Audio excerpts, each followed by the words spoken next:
বিসমিল্লাহির রহমানির রহিম। আজ আন্তর্জাতিক যুব দিবস। এই দিবস উপলক্ষে আয়োজিত আজকের এই আলোচনা সভার সম্মানিত সভাপতি জনাব এস এম জিলানী,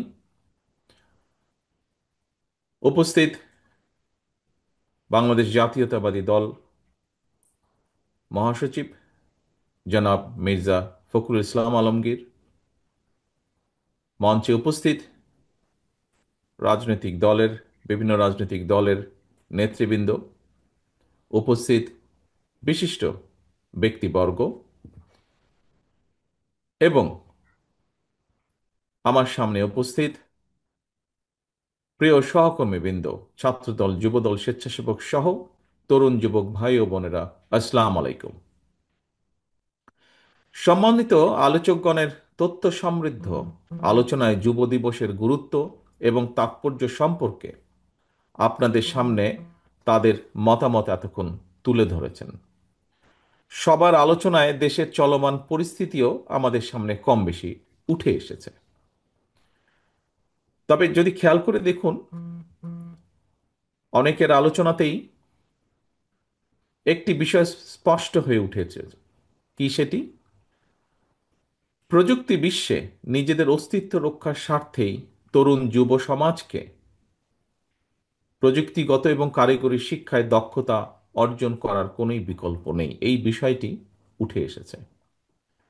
প্রিয় তরুণ যুবক ভাই ও বোনেরা, আন্তর্জাতিক যুব দিবসের এবারের প্রতিপাদ্য youth advancing multilateral cooperation through technology and partnership, যেটিকে আমরা বলছি প্রযুক্তি নির্ভর যুব শক্তি, বহুপাক্ষিক অংশীদারিত্বের অগ্রগতি। দেশের তরুণ এবং যুব সমাজের জন্য কর্মসংস্থান সৃষ্টি এবং তাদেরকে কর্মক্ষম করে গড়ে তোলার লক্ষ্যেই বিএনপির উদ্যোগে নেওয়া বিভিন্ন কর্মসূচি এবং কর্মপরিকল্পনা সম্প্রতি সারা দেশে বিভাগীয় শহরে অনুষ্ঠিত তারুণ্যের সমাবেশে মোটামুটি বিস্তারিতভাবে তুলে ধরা হয়েছিল। রান্নায় আমার ভালোবাসা Jamuna gas stove. Jamuna gas stove, আধুনিক, নিরাপদ ও দীর্ঘস্থায়ী। আপনারা একটু খেয়াল করলে দেখবেন, সেই সব কর্মসূচি কিংবা কর্মপরিকল্পনার সঙ্গে আজকের যুব দিবসের স্লোগানটির প্রতিপাদ্য প্রতিফলিত হয়েছে। কিন্তু এতে সবার সামনে একটি বিষয় স্পষ্ট হয়ে উঠেছে: দেশের তরুণ এবং যুব সমাজকে প্রযুক্তিগত জ্ঞান সম্পন্ন দক্ষ যুবশক্তি হিসেবে গড়ে তোলার ক্ষেত্রে বিএনপির নেওয়া কর্মপরিকল্পনা বাস্তবসম্মত এবং সময় উপযোগী। প্রিয় যুব প্রজন্মের ভাই ও বোনেরা, বিশ্বের সকল দেশেই তরুণ এবং যুব সমাজ উন্নয়ন এবং অর্থনীতির প্রাণশক্তি, যা এরই মধ্যে বিভিন্ন আলোচকবৃন্দ তাদের বক্তব্যের ভিতরে তুলে ধরেছেন বা উল্লেখ করেছেন। তরুণ যুব সমাজের সৃজনশীলতা, উদ্ভাবনী শক্তি এবং কর্মস্পৃহা দেশকে যেমন উন্নতির পথে এগিয়ে নিয়ে যেতে পারে, অপরদিকে যুব সমাজে বিপদগামী হলে দেশের উন্নয়ন সমৃদ্ধিও বাধাগ্রস্ত হতে পারে। এই বিষয়টিও এর মধ্যে কিছু কিছু আলোচকবৃন্দ তাদের বক্তব্যে তুলে ধরেছেন। সম্মানিত সহকর্মীবৃন্দ, তরুণ যুবক, প্রিয় ভাই ও বোনেরা, প্রযুক্তি নির্ভর বর্তমান বিশ্বে প্রতিযোগিতায় টিকে থাকতে হলে তরুণ ও যুবকদের বিজ্ঞান, প্রযুক্তি এবং কারিগরি বিদ্যায় পারদর্শিতা এবং দক্ষতা অর্জনের মনে হয় কোনো বিকল্প নেই। বিশেষ করে প্রযুক্তিগত জ্ঞান অর্জনে যদি আমরা পিছিয়ে থাকি, আমাদের যুব সমাজ যদি পিছিয়ে থাকে, যুব সমাজের পক্ষে রাষ্ট্র এবং সমাজে কার্যকর ভূমিকা রাখা মনে হয় সম্ভব হবে না এবং হয়ও না। এটি বিশ্বে প্রযুক্তি বিপ্লবের একজন দক্ষ সৈনিক হিসাবে নিজেদেরকে যোগ্যতম হিসাবে গড়ে তুলতে না পারলে সামনে ভবিষ্যতের জন্য প্রযুক্তির নিত্য নতুন উদ্ভাবনের চ্যালেঞ্জ মোকাবেলা যেমন অসম্ভব হয়ে পড়বে। আমি আপনাদের সামনে কয়েকটি প্রযুক্তির কথা খুব সংক্ষেপে একটু তুলে ধরতে চাই। আহ, আমি নিজে খুব একটা টেকনিক্যাল লোক নই, তবে আমার আশেপাশে যারা আছেন তাদের কাছ থেকে যতটুকু আমি বুঝেছি, তাদের কিছু কথা যতটুকু আমার কাছে মনে আছে বা যতটুকু আমি ধরতে পেরেছি, সেটা আমি আপনাদের সামনে খুব সংক্ষেপে কয়েকটি প্রযুক্তির কথা একটু তুলে ধরতে চাই। এখানে যারা টেকনোলজিক্যালি ফ্রেন্ডলি আছেন তাদের অনেকেরই জানা আছে আর্টিফিশিয়াল ইন্টেলিজেন্স কিংবা বাংলায় যেটাকে আমরা কৃত্রিম বুদ্ধিমত্তা বলি, রোবোটিক, ডাটা সংরক্ষণের জন্য পোস্ট কোয়ান্টাম ক্রিপ্টোগ্রাফি কিংবা হাইব্রিড কম্পিউটারিং এর মতন আধুনিক প্রযুক্তি মানুষের কিন্তু জীবনধারাকে বদলে দিচ্ছে এবং বদলে দিতে পারে যদি এগুলোকে রপ্ত করা যায়। প্রযুক্তি দ্রুত বিকশমান বিশ্বে এখন যেভাবে অ্যাডভান্স হচ্ছে টেকনোলজি, উদ্ভাবিত এইসব নিত্য নতুন প্রযুক্তি অনেক ট্রেডিশনাল যে কর্মসংস্থান আছে, ট্রেডিশনাল জব বা ট্রেডিশনাল কাজ যেগুলো আছে, সেগুলো সেই এই এই অ্যাডভান্সমেন্টের জন্য কিন্তু এই ট্রেডিশনাল এগুলোর কিন্তু বিলুপ্তি হচ্ছে। তবে একই সঙ্গে প্রযুক্তি নির্ভর কর্মসংস্থানের বাজারও কিন্তু এক্সপ্যান্ড করছে, অনেক অনেক বড় হচ্ছে। সুতরাং প্রযুক্তির নতুন বাজারে যদি আমাদেরকে প্রবেশ করতে হয় তার জন্য অবশ্যই প্রয়োজন দক্ষতা এবং যোগ্যতা অর্জন। তরুণ এবং যুব সমাজের জন্য এই মুহূর্তে এই দক্ষতা যোগ্যতা অর্জনই হচ্ছে সবচেয়ে বড় চ্যালেঞ্জ। স্বাধীনতার ঘোষক শহীদ রাষ্ট্রপতি Ziaur Rahman, mother of democracy Begum Khaleda Zia দেশের বিভিন্ন মেয়াদে জনগণের রায় একাধিকবার, অনেকবার, কয়েকবার রাষ্ট্র পরিচালনার দায়িত্ব পেয়েছিলেন। সে সময় দেশের যুব উন্নয়ন অধিদপ্তর কিংবা ভোকেশনাল ইনস্টিটিউট প্রতিষ্ঠা সহ বিএনপি সরকার যুব উন্নয়নের ব্যাপক উদ্যোগ গ্রহণ করেছিল এবং বাস্তবায়নও করেছিল।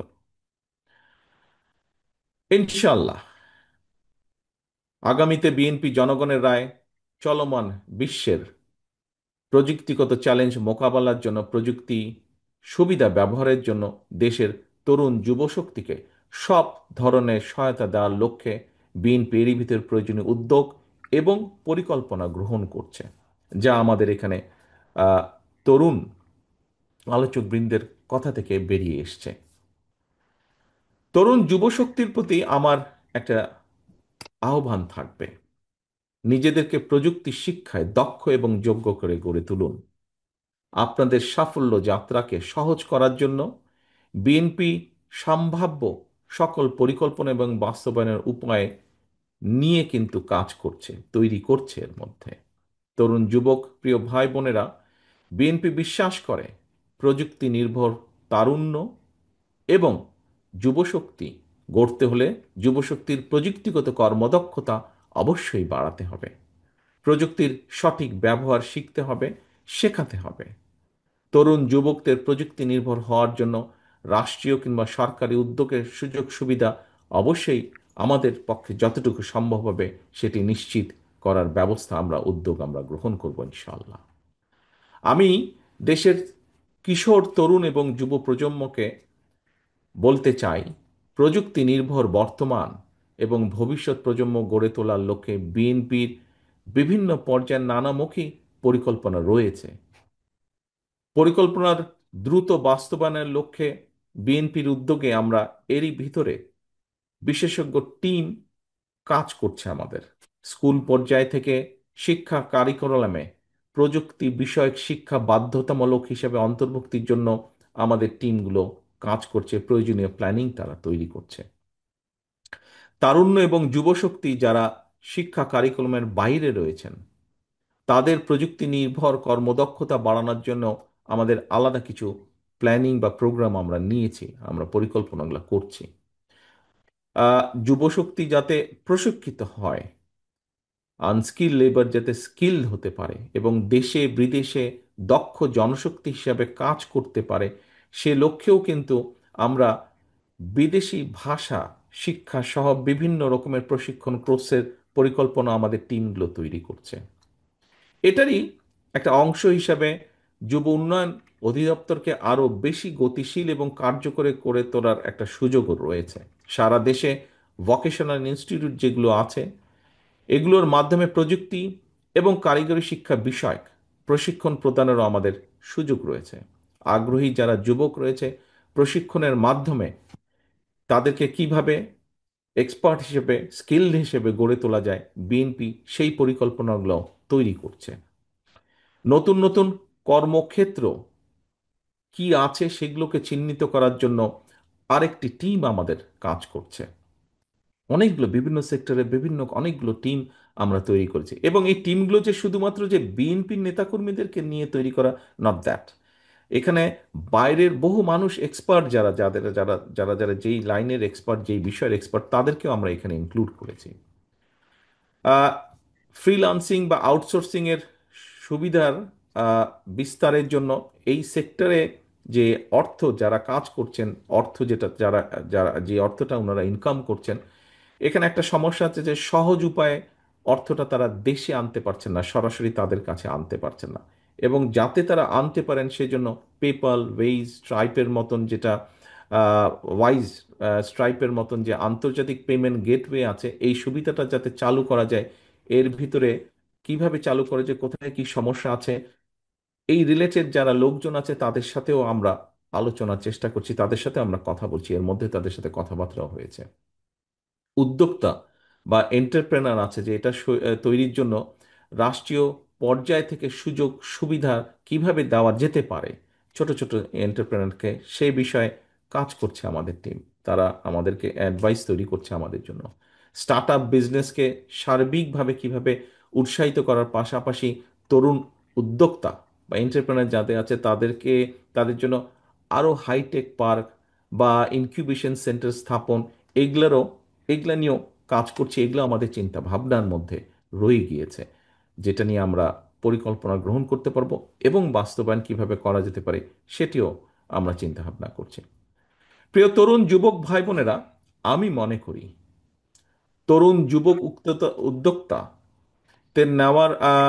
উদ্যোক্তাদের নেওয়া প্রযুক্তি নির্ভর প্রকল্পগুলোর মধ্যে যেসব প্রকল্প নতুন কর্মসংস্থান বা জব অপরচুনিটি তৈরি করতে সক্ষম হবে, সেই ধরনের প্রকল্পকে সহজ শর্তে সরকারের পক্ষ থেকে কিভাবে ফাইন্যান্সিয়াল সাপোর্ট দেওয়া যায়, এই বিষয়টি আমাদের সার্বিক বিবেচনার মধ্যে রয়েছে।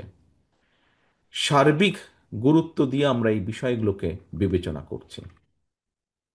ছাত্রদল, যুবদল, স্বেচ্ছাসেবক দলের প্রিয় ভাই বোনেরা, তরুণ যুবশক্তির জন্য প্রযুক্তি নির্ভর শিক্ষা এবং প্রশিক্ষণ নিশ্চিতের পাশাপাশি তাদের জন্য, অর্থাৎ ইয়াং জেনারেশনের জন্য দেশে বিদেশে কর্মসংস্থান সৃষ্টির ক্ষেত্রে বিএনপির গৃহীত সকল পরিকল্পনা ইতিমধ্যেই সারা দেশে তারুণ্যের সমাবেশে আমরা তুলে ধরেছি।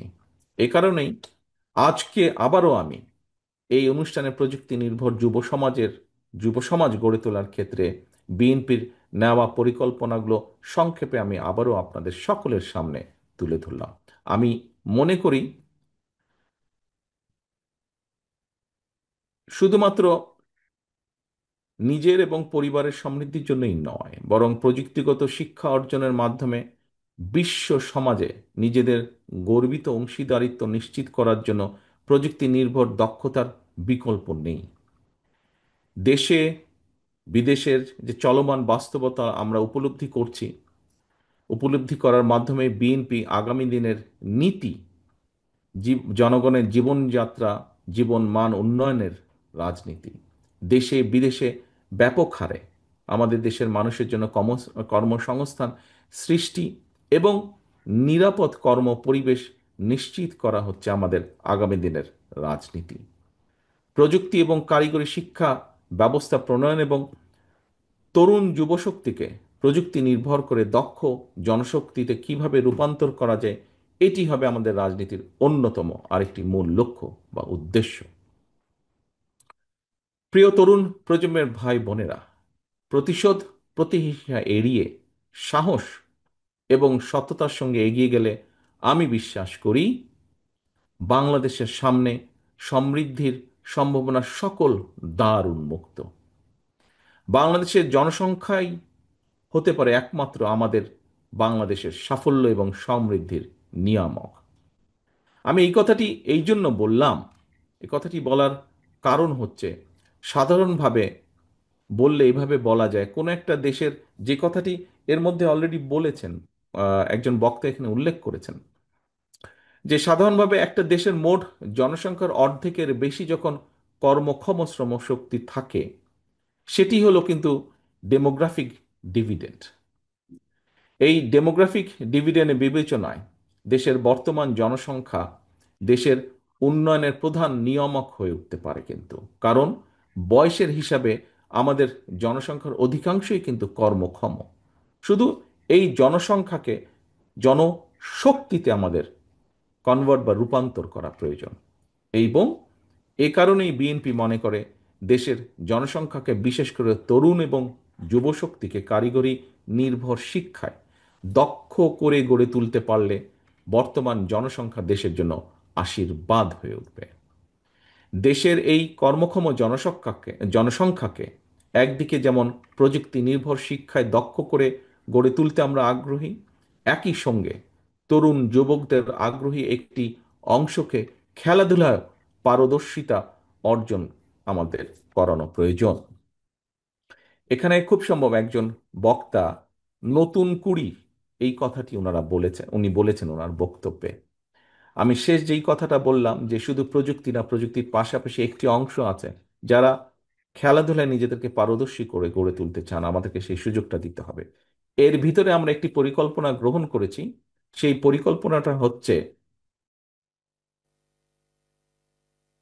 পরিকল্পনাটা হচ্ছে যে নতুন করে, যেমন আমরা ইনশাল্লাহ আবার চালু করব, নতুন করে আরেকটি সাবজেক্ট আমরা চালু করব।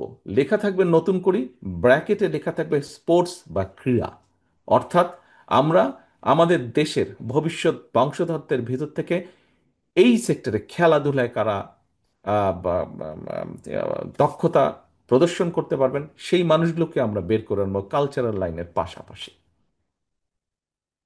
এবং সেজন্যই খেলাধুলাকে পেশা হিসেবে প্রতিষ্ঠিত করার জন্য ক্রীড়া শিক্ষাকেও আমরা কারিকুলামের যে রেগুলার কারিকুলাম আছে সেটার অন্তর্ভুক্ত আমরা করতে চাইছি।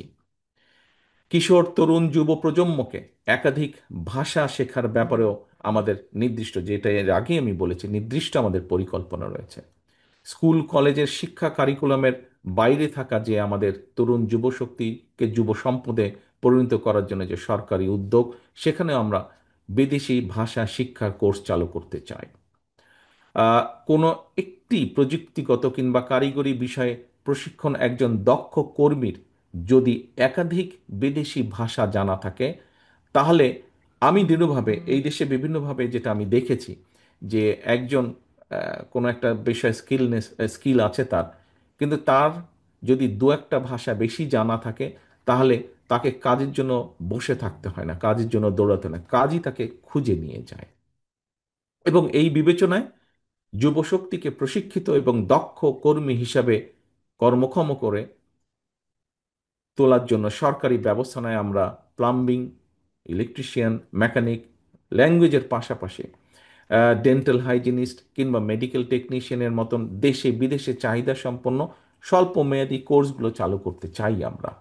কারণ বিষয়টি হচ্ছে যে বিএনপির রাজনীতিই হচ্ছে আগামী দিনে কর্মসংস্থান ব্যবস্থা করা, বেকারদের জন্য বা কর্মক্ষম মানুষের জন্য কর্মসংস্থান ব্যবস্থা আমাদের রাজনীতির অন্যতম মূল লক্ষ্য বা উদ্দেশ্য।